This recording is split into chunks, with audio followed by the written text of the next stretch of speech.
Good morning. In front of City Council, questions swirl about how the city will actually house 1,000. About 25% of the people that have come indoors have come into permanent housing. We hope that increases. Cole Chandler is the mayor's senior advisor on homelessness.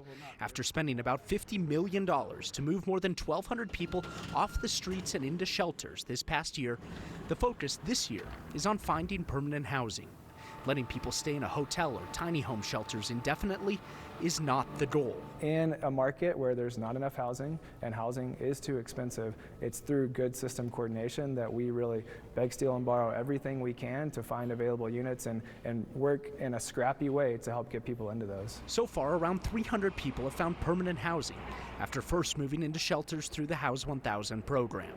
The city is using a system of vouchers to help people get apartments. It requires that an individual pays 1/3 of their income, and then whatever that does not cover towards the rent is paid for by the payer. In some cases, that's the federal government. In some cases, it's the state government, or in some cases, it's local government as well. Welcome home!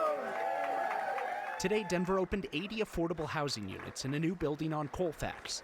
The goal is to stop more people from falling into homelessness while also giving people a way out of it. Denver's dream is that this is a place where the kids who grew up in this city can still afford to live in this city. Sheltering more than 1,000 people was a major accomplishment.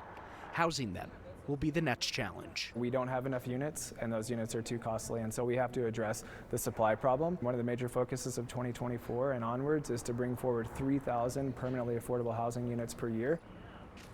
So the biggest question in all this is whether or not that's possible. Right now, the city says they've lined up about 500 housing vouchers to help people get into permanent housing where they'll only have to pay about 1/3 of their income towards rent.